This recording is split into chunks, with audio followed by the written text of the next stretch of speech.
Hello guys, मैं Gajendra Kaushik Avyan IAS academy के YouTube channel पर आपका स्वागत करता हूं। देखिए, पिछले लेक्चर में हमने लॉन्गिट्यूड लैटिट्यूड पढ़े थे और लॉन्गिट्यूड से संबंधित क्वेश्चन भी किए थे, तो वो चैप्टर वहीं ख़त्म होता है और हम आज आते हैं अर्थ पर। तो पहले अर्थ के बारे में सोचते ही ये लगता है कि कैसे बनी होगी, ओरिजिन कैसे हुई होगी। तो देखिए, अभी तक जो माना जाता है, सबसे ठीक थ्योरी जो मानी जाती है वो मानी जाती है कि हमारे सूरज का एक कंपेनियन स्टार था, यानी एक साथी तारा था, उसी की ब्रेकिंग से सारे प्लैनेट बने हैं। तो इस बात को हम किसी दिन किसी और वीडियो में लेंगे, पूरा समझाएंगे, सारी थ्योरीज बताएंगे, किसने क्या क्या कहा। कभी कभी क्वेश्चन पूछ दिया जाता है वहाँ से भी। खैर, हम डायरेक्ट आते हैं और देखते हैं।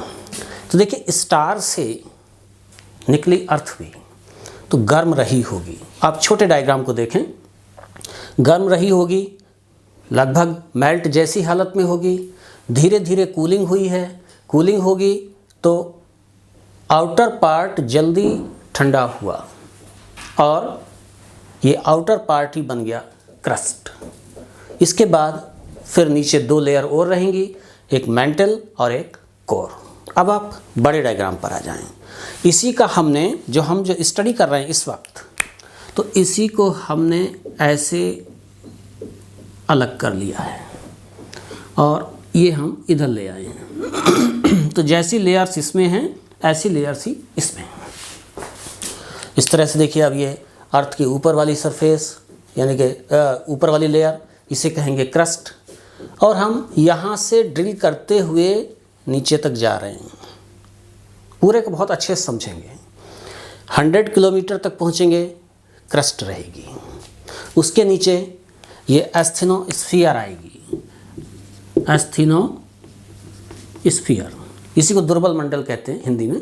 एस्थेनोस्फीयर किसका पार्ट है, यहाँ क्लियर रहें, ये अपर मेंटल का अपर पार्ट है, ऊपरी अनुपटल का ऊपरी भाग है, ना कि क्रस्ट का निचला भाग है, ये ध्यान रखिएगा। और इस तरह से ये upper crust, lower crust, sorry upper mantle, lower mantle, और इसके बाद कोर को भी दो भाग में डिवाइड कर रहे होते हैं, आउटर कोर और इनर कोर। हम सेंटर तक पहुंचते हैं तो कितनी दूरी चल जाते हैं, ये 6371 किलोमीटर, ये अर्थ की रेडियस हो गई। अब हम यहाँ क्रस्ट में फिर आते हैं और पढ़ते हुए चलेंगे पूरे को। तो क्रस्ट में भी जो बड़े बड़े ब्लॉक्स मैं दिखा रहा हूँ, ये हैं प्लेट्स,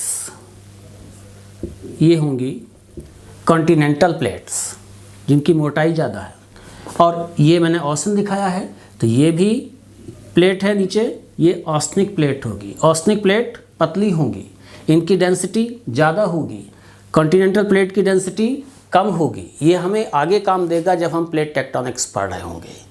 यहाँ तो बस इतनी सी जानकारी इसकी रखें। और यहाँ मैंने एक लाइन ये दिखाई है, ये है मोह डिसकंटिन्यूटी, मोह असंबद्धता। तो पहले तो इस टर्म को ही जाने, असंबद्धता यानी कि डिसकंटिन्यूटी होती क्या है, यानी कि कंटिन्यूएशन जब ब्रेक होगा तो उसे डिसकंटिन्यूटी कहेंगे, वो चाहे डेंसिटी के परिप्रेक्ष्य में हो या टेम्परेचर के में हो। तो यहाँ असंबद्धता, मोह है, किसके बीच में है, क्वेश्चन पूछ रहे होते हैं, क्रस्ट और एस्थेनोस्फीयर के बीच।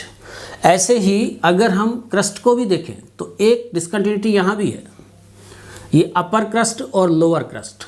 देखिए कहाँ से हम डिसाइड कर रहे होते हैं, ओशन की तली से, बॉटम से, इसे कहते हैं कोनार्ड डिसकंटिन्यूटी। ये आप याद रखेंगे। अगर हम क्रस्ट को देखें, कंपोजिशन कैसा है, तो क्रस्ट में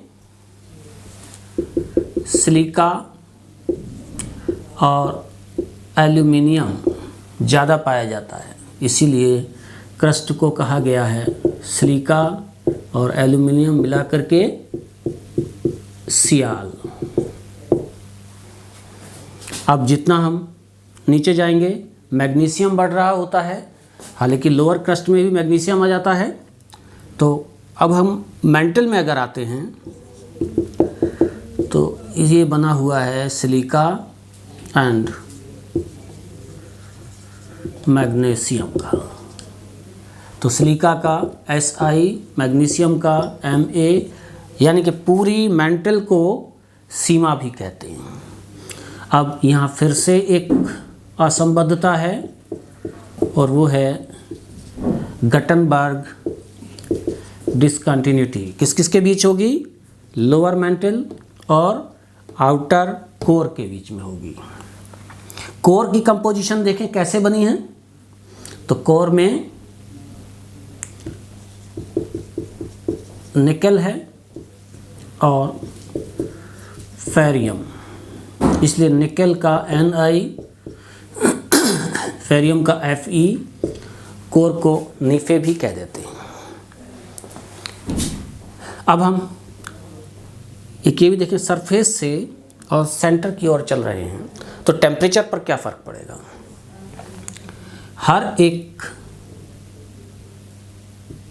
किलोमीटर नीचे जाने पर 20 से 30 डिग्री सेंटीग्रेड टेम्परेचर इंक्रीज हो रहा होता है, लेकिन ऐसा नहीं है कि ये सेंटर तक इतना ही बढ़ता जाएगा।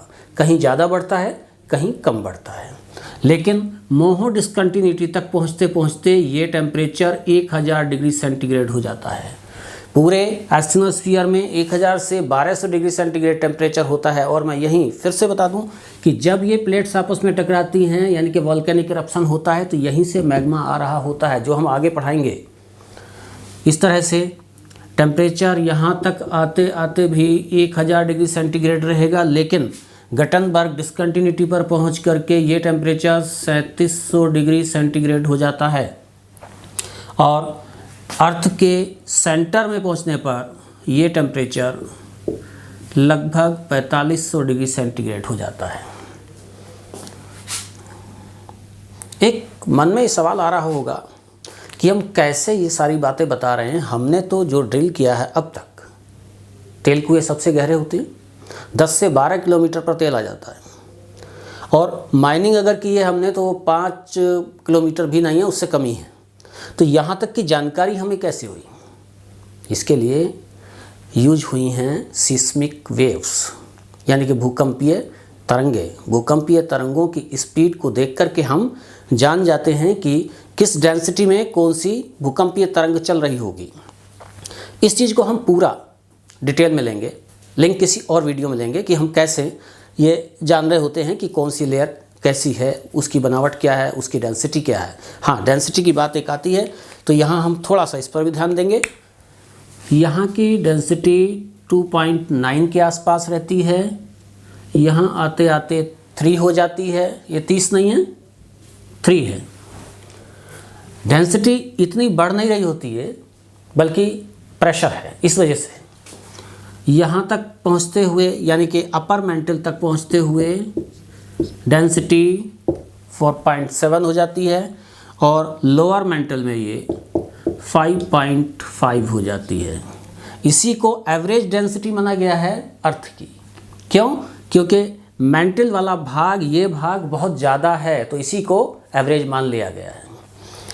यहाँ देखते हैं गटनबर्ग के बाद 10, यहाँ तक 12 और ठीक सेंटर तक पहुँचते पहुँचते 17 तक पहुँच जाती है। ये बहुत ज़्यादा डेंसिटी होती है यहाँ। तो इस तरह से एक तो डिसकंटिन्यूटीज़ याद रखिएगा आप लोग, डेंसिटी, टेम्परेचर दोनों बढ़ते हैं जब सरफेस से सेंटर की ओर आते हैं। आज आप वीडियो को इतने को ही ध्यान से पढ़ लें और अगला वीडियो फिर इसी से रिलेटेड होगा। आज आप इसी को पहले पढ़ के तैयार रहें। Okay, thank you.